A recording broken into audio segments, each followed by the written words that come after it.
All right, so we're changing this into scientific notation, no rounding. So still right behind the first number, you're gonna put the new decimal point. The old decimal point for this number was actually over here. So we're gonna be writing 5.3 times 10, it's always times 10 here.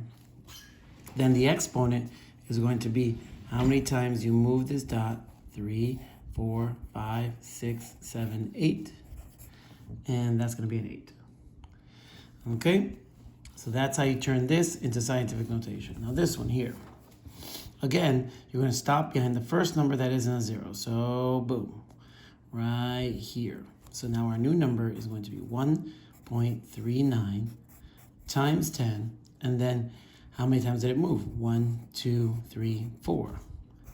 And it's going to be negative because it's going in that direction. All right. Now, when you're adding or subtracting, you have to check if the exponents are the same. If they are the same, you can simply do what the center says. So 7.8 plus 1.1, I can add those because the exponents are the same. So this is going to make 8.9 times 10 to the 7. Nothing happens to the exponents. Okay, one step lower than adding is nothing, so exponents do nothing. Now, let's check what happens when the exponents are not the same. You have to adjust it. So this is subtracting. Just like adding, you can't do anything if the exponents are not the same.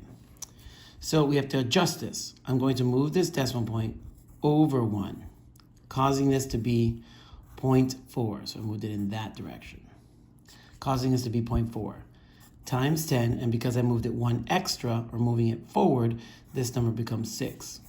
So now I can subtract it. 3.1 times 10 to the 6 minus this. So I go 3.1 minus 0.4. I'm going to get 7 and 2, 2.7. So it's going to be 2.7 times 10 to the 6. Nothing happens to the exponents. Now, let's go to multiplying and dividing. So, with multiplying and dividing, the exponents, you don't have to change anything. They don't have to be the same, nothing like that. Now, the front numbers are going to actually do what it says in the middle. So these are going to actually multiply. So 3.2 times 5. 5 times 2, that's 10. 5 times 3, that makes 15. Plus 1, that makes 16. Decimal point goes here, so it's 16.0, which is really just 16. So 16 times 10 to the power of, now the exponents, when you're multiplying, the exponents add, meaning you have 8 here. Now this is a correct answer, but it's not completely in scientific notation because this number has to be between 1 and 10, which means I have to move the decimal point 1 extra time. I'm moving it forward.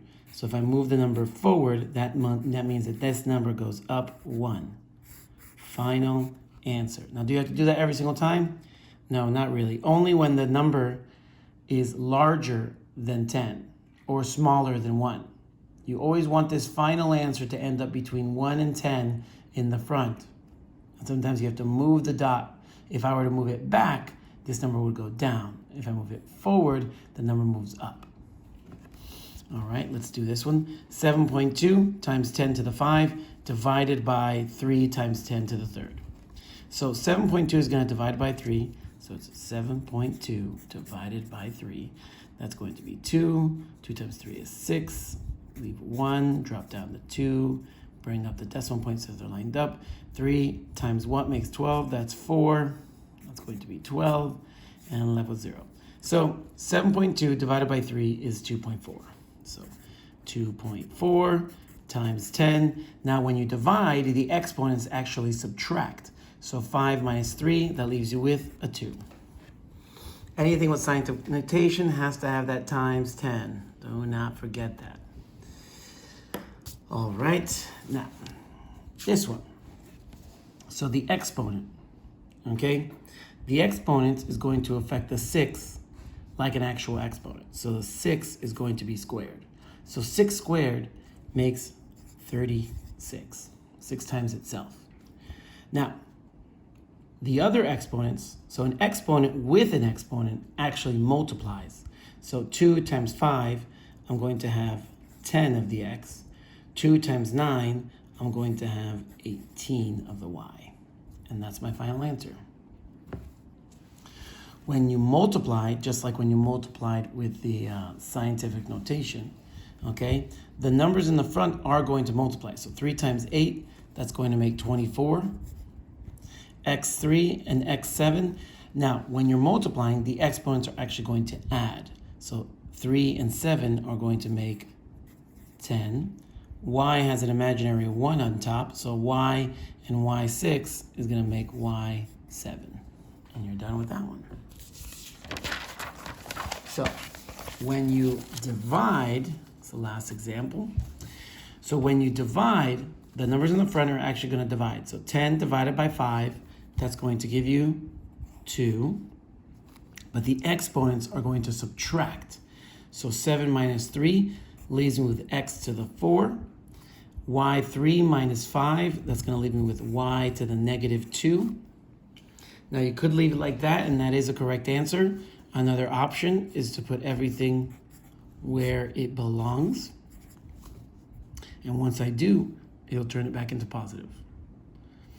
And that's it for that.